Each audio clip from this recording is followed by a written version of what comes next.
अस्सलाम वालेकुम dear students.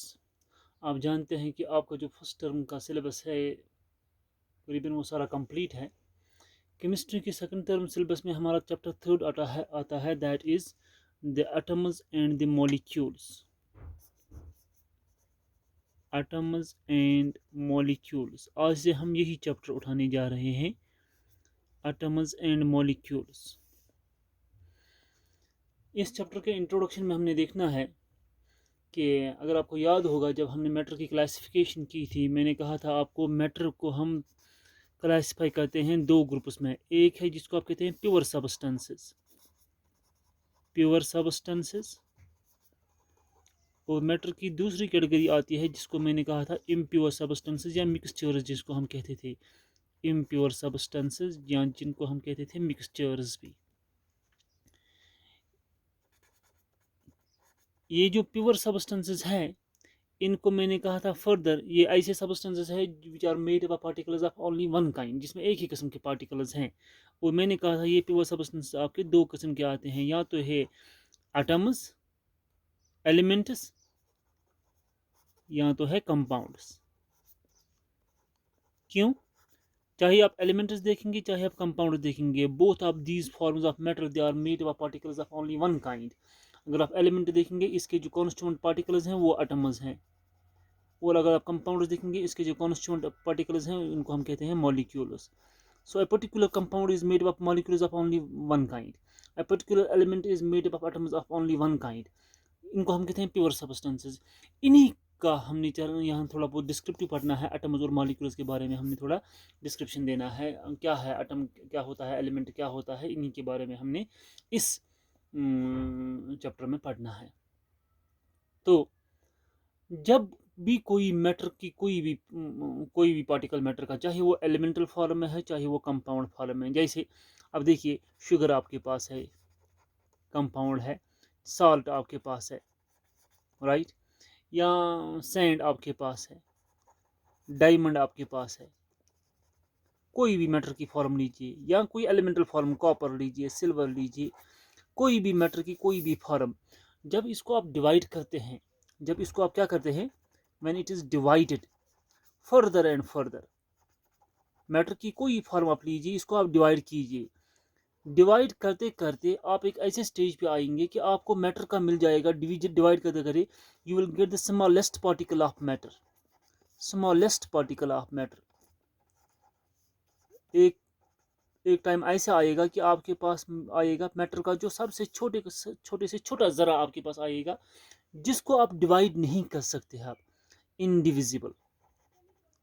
वो क्या होगा? इनडिविजिबल। तो मैटर की जो सबसे बारीक जो इंटिटी आपको मिलती है यहाँ पे, जब इसको आप डिवाइड करते हैं फर्दर डिवाइड करते हैं, तो एक स्टेज पे आपको मैटर की एक ऐसा स्टेज आएगा मैटर का कि आपको एक ऐसा पार्टिकल मैटर का मिलेगा कि जिसको आप फर्दर डिवाइड नहीं कर सकते हैं।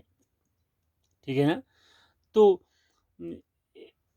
यहाँ से ये पता चलता है कि मैटर जो है ये इन्हीं पार्टिकल्स का बना हुआ है, इन्हीं पार्टिकल्स का बना हुआ है। जो पार्टिकल आपको लास्ट में मिलता है जिसको आप डिवाइड नहीं कर पाते हैं, जब ऐसे ही पार्टिकल आपस में मिलते हैं तब जाके मैटर की कोई फॉर्म वजूद में आती है, right.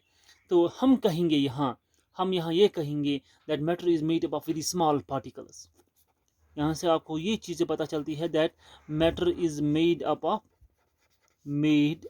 Of very small particles, very small particles. सबसे छोटे से छोटे पार्टिकल जो मैटर का है उसी का नाम पड़ा है atom. Matter is made up of very small particles called atoms.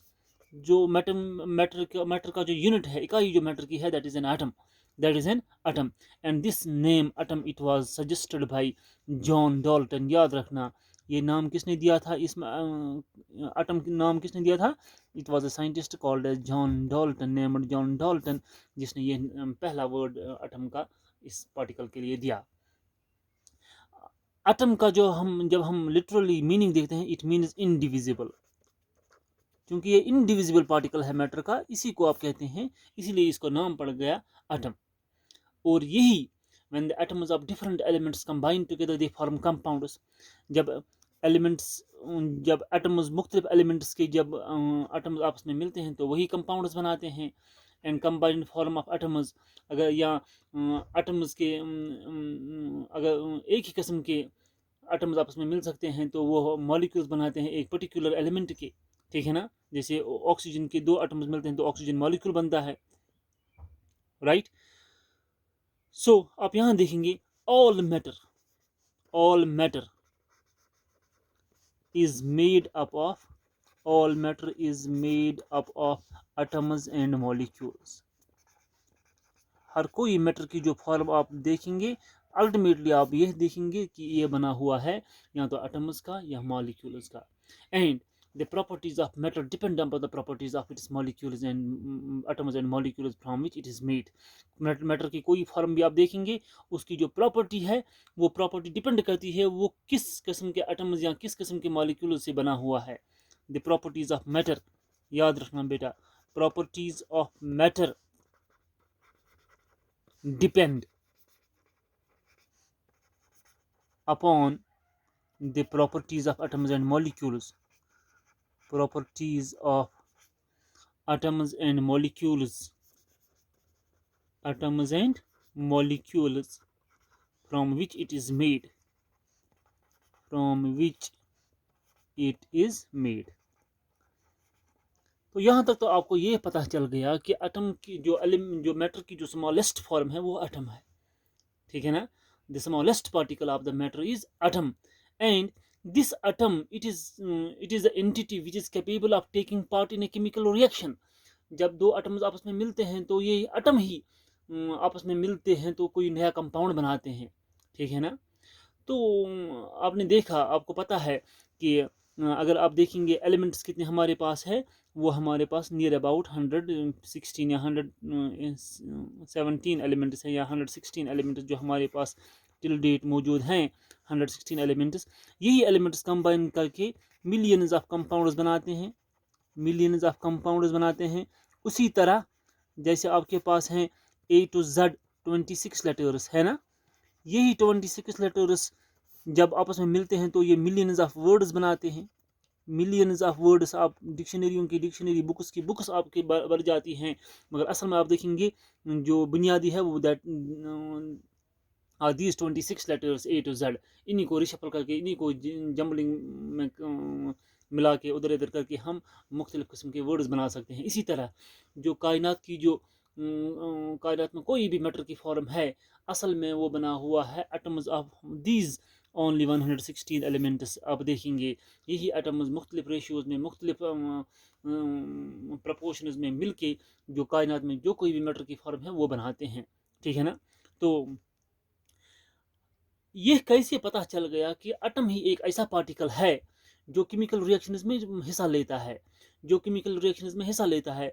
तो इसके लिए साइंटिस्ट ने क्या किया, एक्सपेरिमेंटली प्रूव किया कुछ ऑब्जर्वेशन से, जिन ऑब्जर्वेशंस को हम केमिस्ट्री में कहते हैं लॉज ऑफ केमिकल कॉम्बिनेशंस, ठीक है ना।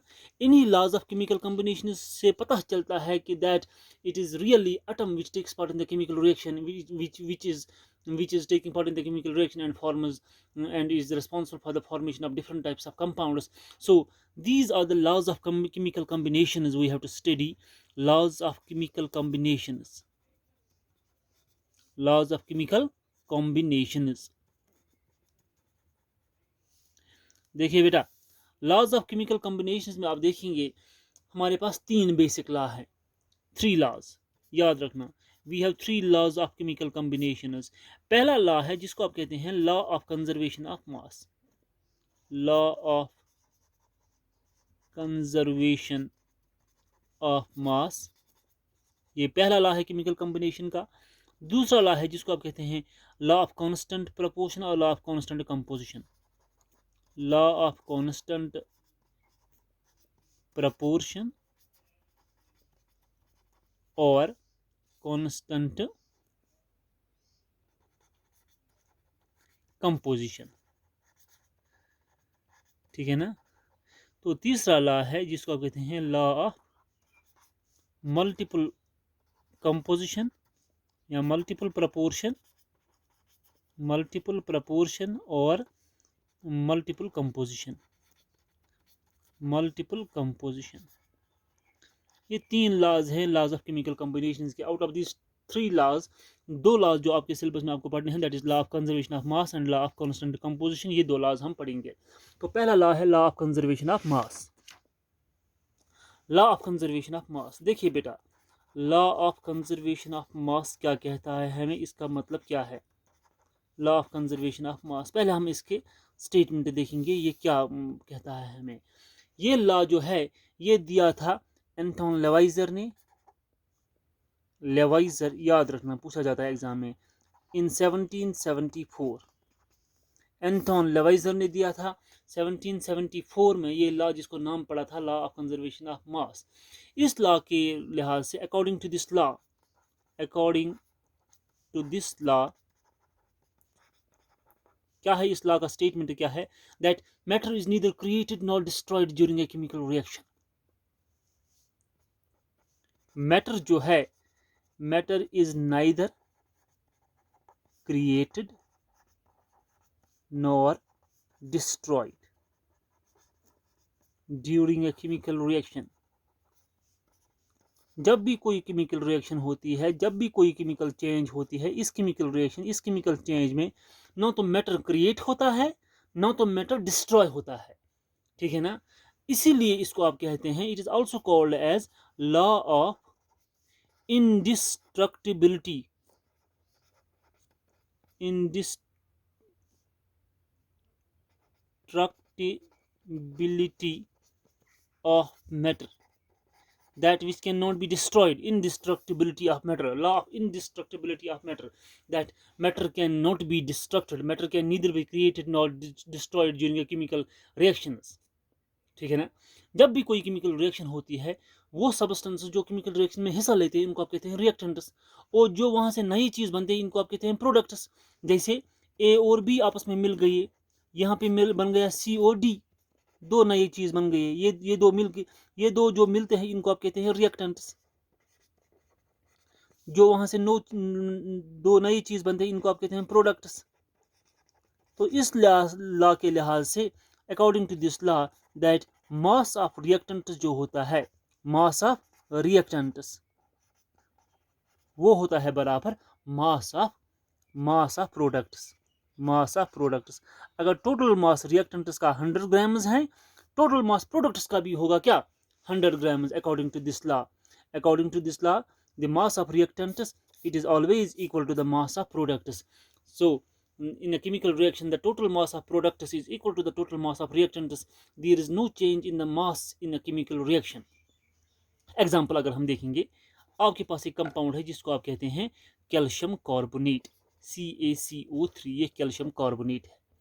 अगर आप इस कैल्शियम कार्बोनेट को हीट करते हैं, डिकम्पोज करते हैं, तो ये ब्रेक डाउन हो जाता है दो कंपाउंड्स में, ठीक है ना। हीट करते हैं इसको आप, ये ब्रेक डाउन हो जाता है दो कंपाउंड्स में। कौन कौन सा, एक है CaO जिसको आप कहते हैं कैल्शियम ऑक्साइड, दूसरा है CO2 कार्बन डाइऑक्साइड।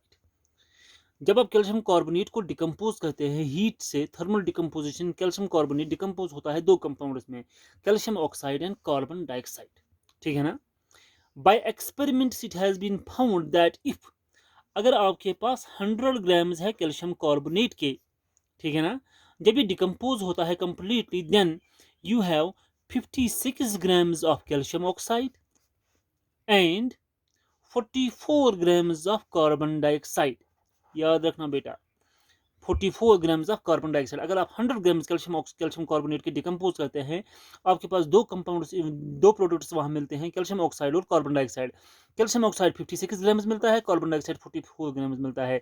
तो मास ऑफ रिएक्टेंट कितना है, यहाँ रिएक्टेंट है calcium carbonate, mass of reactants कितना है 100 ग्राम्स, कैल्शियम कार्बोनेट 100 ग्राम है। मास ऑफ प्रोडक्ट कितना बन गया, mass of products that is 56 plus 44, वो हो गया 100 grams. Means mass of reactants और मास ऑफ प्रोडक्ट्स दोनों 100 ग्राम से सेम है, ठीक है ना। So this illustrates that the law of conservation of mass is valid in every chemical reaction, that whenever a chemical change takes place, matter is neither created nor destroyed during that chemical change. That is why this law is called as the law of indestructibility of matter also. This is the first law, the law of conservation of mass. Next time we will be studying the law of definite proportions or the law of constant composition.